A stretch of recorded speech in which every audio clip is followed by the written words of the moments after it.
and Kyrie mending fences and playing together next season? Skip, I've said I believe KD is going to get traded. I believe he wants out. He could have easily, Skip, he didn't have to make this public. He could have easily gone to Joe's side, Sean Marks, said, look, guys, I want to be here, but I don't want to play with the other guy. And maybe that's the case because here's the thing now. If he were to say, I want to be here and I don't want Kyrie here, what is he admitting? The KD-Kyrie experiment was a failure. That's what it would be. And KD doesn't. See, that's why he doesn't want to accept the leadership responsibility. Because when things go bad, Skip, they blame the leader. If you're the leader of a platoon and something happens to that platoon, the leader gets held responsible.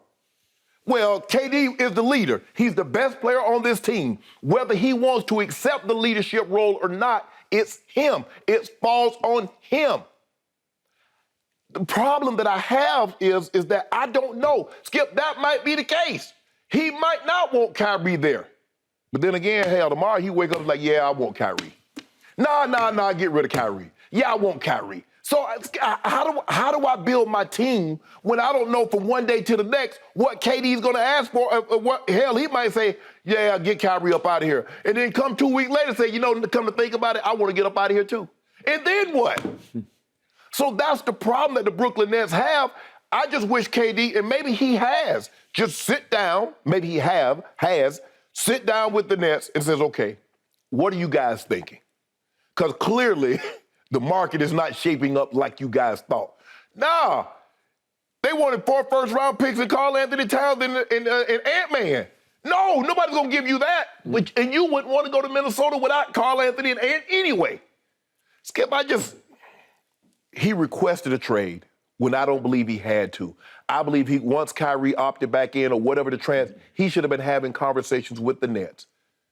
I believe he has that type of relationship with the Nets that he could go to Sean Marks, he can go to ownership and says, look, what direction are you going in? What are you if Kyrie leaves, what are you trying to get in place of Kyrie? Okay, Kyrie opts in. Now it's better for you because you control his rights. You can move Kyrie. It's a lot harder to trade Kyrie given his unpredictability on the court than it is Kevin Durant. Now, Kevin Durant, uncertainty, like he might be here a year, might be 2 years and gone the next. Okay.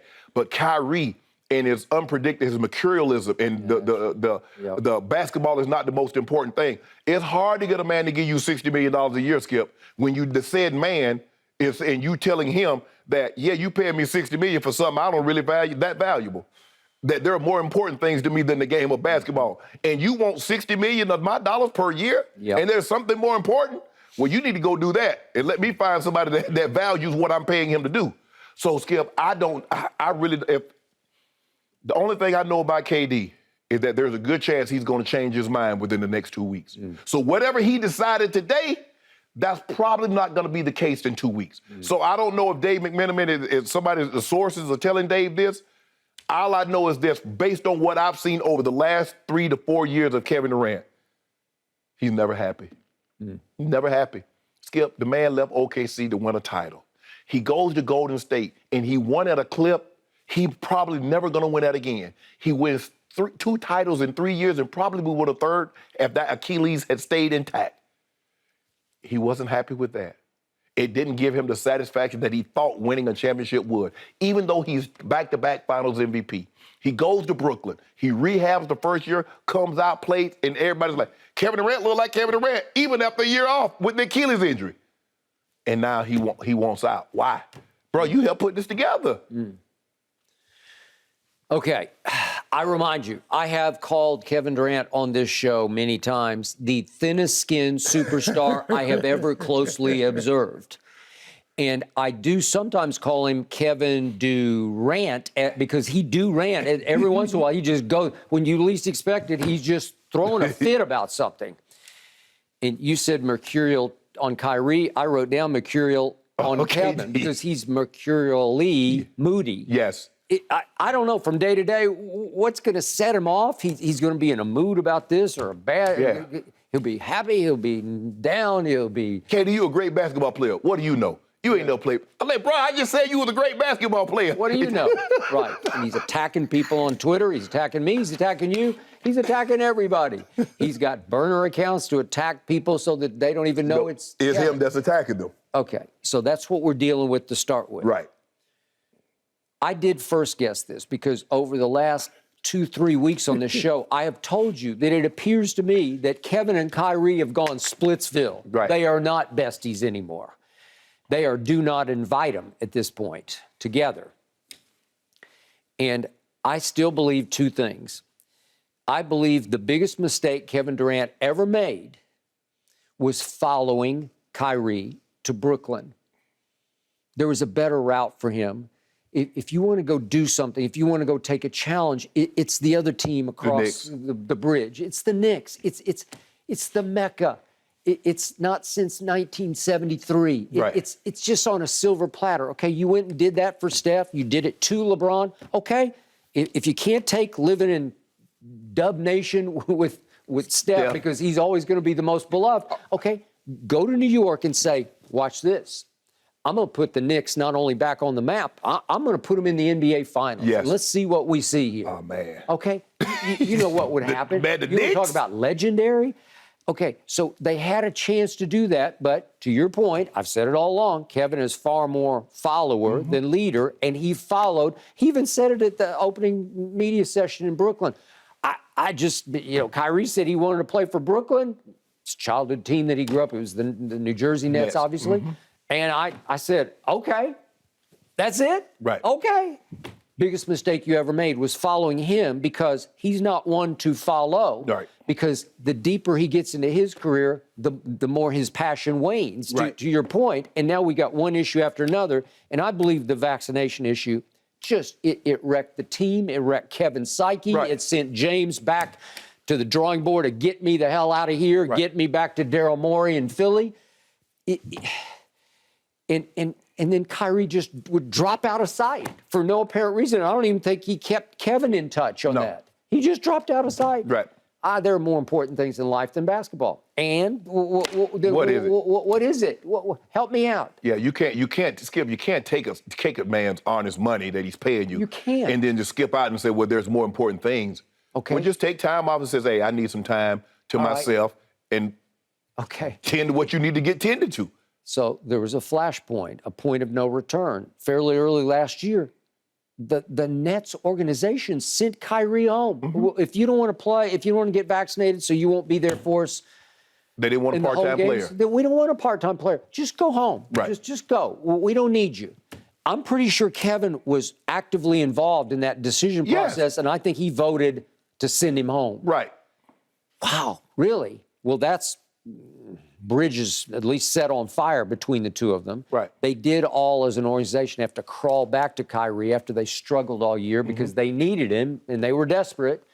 And I'm not sure what part Kevin played in that, but it was clear to me just by the body language in those 4 losses to Boston, Kevin's heart wasn't in it. He was awful, but his heart didn't look in it. His body language didn't look right. I don't think Kyrie's body language was right. And you didn't feel the connection between the two of them anymore. Right. And now you're starting to get into that Shaq-Kobe territory against Detroit in the finals when you could just see that they just didn't want to do this anymore. Right. And all of a sudden, you could argue it's the biggest upset in the history of the finals was Larry Brown's Detroit Pistons with Chauncey. And they pulled it, what was it? Rasheed Ben 5 games? 5. 5 games. Wow. It was a shocker. Yes. Okay, well, it was a lot because Shaq and Kobe had hit the wall together, right? Yes. Okay, so on a little lower level, because these guys aren't Shaq and Kobe, but it felt like they just had hit the wall together. Right. So now we come to the shocking trade, I don't know if you want to call it a demand or request, whichever it was, but I do believe what Dave McMenamin is saying is true, that Kevin just wants out from under Kyrie, so he wants out of Brooklyn because the order of it was Kyrie opted back in, which is no shock, for 36.7, whatever it was. Right. So he opts back in. So next year he is the property of the Brooklyn Nets. Right. And that's when Kevin came out of nowhere with bolt out of the blue. What? You want to be traded? Right. wait a second. What about you and Kyrie? I think they're Splitsville. Well, Skip, but remember, there was also reports that maybe KD and Kyrie wants to play together elsewhere.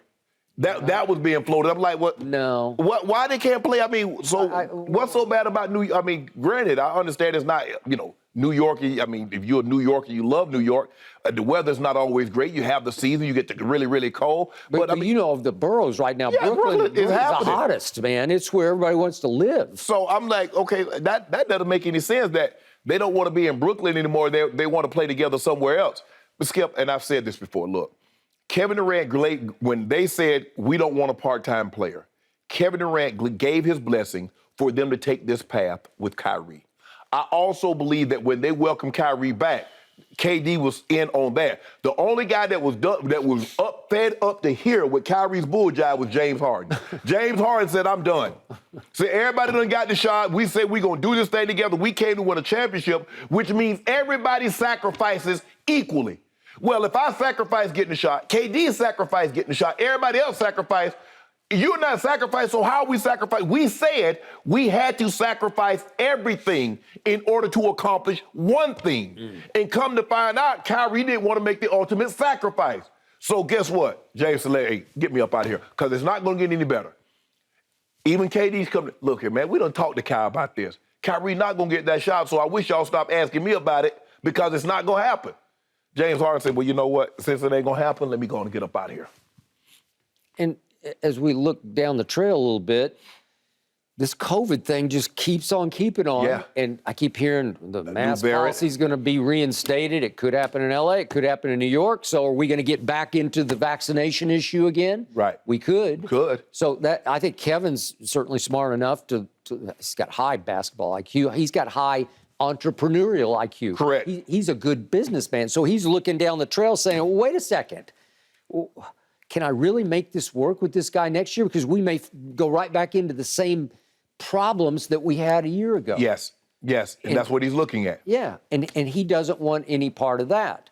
I still say there is some spoiled brat child in both of these guys. And to your point, I still believe they are going to be asked, they are going to be encouraged to try to figure it back out to play together next year in Brooklyn by the top management going up to the owner, Joe Tsai. Mm-hmm. Like, you got, Kevin, you got 4 more years left. Kyrie, you did opt back in. Let's try to make this work. We hope Ben Simmons is going to help you mightily because we hope he's going to figure out his issues. He'll definitely help him defensively. He will help them. He's still a really good, I know you don't believe him the way I do. I just do believe he's a really good basketball player, and he will help them. And they keep adding little pieces to win now. So all of a sudden, you say, hey, guys, let's just figure this out. It's on the order of what's happening on the left coast, as in the West Coast. I think the Lakers are trying to encourage LeBron and AD, according to Chris Haynes, to try to figure it back out with Russ because they can't figure out how to get rid of him. So they owe him $47 million. You guys got to figure it back out. Well, so they call KD, like, KD, bro, we're not getting any offers, and the offers that we got from for Kyrie, you guys need to have a phone call, or you guys need to figure it out. Have a phone call. I believe they're wanting those two to have a phone call, and to hope that it's going to be mostly up to Kevin, because it sounds like Kyrie is happy to be in Brooklyn and to stay a net. It was his choice in the first place. Yes. That's his childhood team. I think, Skip, it does look. The reason why KD isn't trading because they're asking for the heavens, the sun, and the moon. They are. And maybe a team is willing to give you the moon, but I can't give you the stars and the heavens with the moon. You can get one, but you can't have all three. I believe Kyrie is a huge blow to Kyrie's ego. That really from everything that I was hearing and what was being reported, only the Lakers wanted Kyrie. What's Kyrie, 28, 29 years of age? Yep. Supremely skilled, career highs across the board. As skilled with the basketball in his hands. I'm pretty sure you're right. There's just one team because it desperately needs him. And for all his problems, you're of a mind right now, we'll take him because he's way better than the guy we had last year. Yes. And I will give you, he is way better. Problems or no problems. The other guy can't fix his problems. Kyrie's problems are more passion problems, off the court Right. problems, they're desire problems. Can we get 1 year out of him and win a championship? And then, hey, Then you can do. it's kind of like AB. They got AB Skip. They got that 1 year They out of did. him. AB was That's a good analogy. easy breezy, Yep. won a championship, and then he Yeah. turned back into Super That's a Gremlin, good and they had to get him up analogy. out of Even though there. I think Kyrie's even better at what he does than AB. Oh, was yeah, at what he absolutely. Yeah, does. yeah. When he's right. Right. When he's Especially at this age. Now, AB, once upon a time, was the best receiver in football, but other things started distracting him. And Kyrie is immensely Skip. Nobody's doubting Kyrie's ability. No. Nobody. But man, it's hard when I can't count on you. Because at the end of the day, Skip, all I got, you got a man's word. Can I count on you, son, to show up to work? Can I count on you to be on time? Can I count on you to give me your best effort? Okay, so I got one last quick point to make. And as big a fan of KD as I am, I'm going to give you one. I'm going to throw this across the table. Okay, I to would you. jump on it too. There's also a chance that the trade request was to put the onus back on Kyrie to absolve KD from some of the blame for that disaster, that debacle that was the 4-game sweep by Boston. Because it now feels like, at least internally, he's pointing the finger at Kyrie. Don't blame me. It's his fault. Right. Well, Kevin deserves a lion's share of the blame for what didn't happen against Boston, just for the record. Yeah. Because in the same way he doesn't want to be a leader, he doesn't want to be a blame taker. No. Okay. No. All right. But that comes along with the territory. Okay. When guys don't play well and you're at that level, Yeah. you getting the blame. Yeah. Well, he took the brunt of it, and he deserved the brunt. Yeah. Okay. Kyrie had that one good game, and then Kyrie did not play particularly well games 2 through 4. KD didn't really play well the whole series, He did and that's not. what's so surprising, Skip, given that who he is. Because the last time we saw him play a series, he was sensational. Even though they lost, he was great against the Bucks. And if you go back to all the series that he played when he was at Golden State, he never had a series like what he had against the Boston. Nope. Well, he's I never don't- had one in his career. Exactly. He had one against Memphis when Russ was hurt that Right. was not great Right. in Oklahoma City, Yeah. but it wasn't like this. No. Whew. Thank you for watching. You can subscribe here to get the latest from the show, and be sure to check out more of the best clips from Undisputed, or go watch a few other segments from our other shows on FS1.